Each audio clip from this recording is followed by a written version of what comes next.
अस्सलाम वालेकुम, कैसे हैं आप सब। उम्मीद है कि आप सब खैरियत से होंगे। अल्लाह ताला आप सबको अपने हिफ्ज़ ईमान में रखें। आज हम आपके लिए लिए टिक्के की रेसिपी।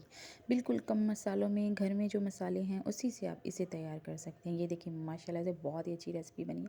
अगर आपने मेरे चैनल को सब्सक्राइब नहीं किया तो प्लीज़ मेरे चैनल को सब्सक्राइब कर दें। 3 चम्मच इसमें रहते के डाल लें, 1 चम्मच लहसुन का। ये देखिए अच्छी तरह से मिक्स कर लेना। पीस हमने रखा है बड़ा, 1 चम्मच लाल मिर्च, आधा चम्मच नमक, टिक्का टिक्का ये देखिए माशाल्लाह टिक्का मसाले का आपने 3 चम्मच डाल लेने हैं अपने अंदाज़े से।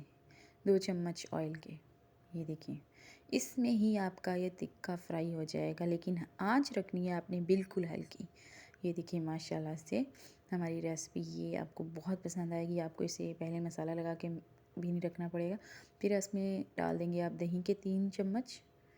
ये देखें माशाल्लाह से ये पानी, चिकन जो है वो पानी खुद ही छोड़ देता है, लेकिन आँच आपको हल्की रखनी होगी। आपको बार बार देखना पड़ेगा आपका टिक्का कहीं ख़राब या जल ना जाए। ये देखिए माशाल्लाह से सिर्फ आधा घंटा आपको इसे फ्राई करना है हल्की आँच पे। ये देखिए माशाल्लाह से हमारा टिक्का मस्त बोटी हो गई है बिल्कुल तैयार। ये देखें बीच में से टूट भी रही है। माशाल्लाह से बहुत ही अच्छी रेसिपी बनी। एक बार ट्राई करके ज़रूर देखिएगा। उम्मीद है कि आपको बहुत पसंद आई होगी। प्लीज़ मेरी वीडियो पे कमेंट किया करें। मैं आप लोगों के कमेंट पढ़ती हूँ, मुझे बड़ी खुशी होती है। अल्लाह ताला आप सबको अपने हिफ्ज़ ईमान में रखे। अल्लाह ताला आप सबके रिज़्क़ में इज़ाफ़ा करे। अल्लाह ताला सबकी ज़िंदगियों में इज़ाफ़ा करे। मुझे दीजिए इजाज़त, अगली रेसिपी के साथ फिर मुलाकात होगी। अल्लाह हाफ़िज़।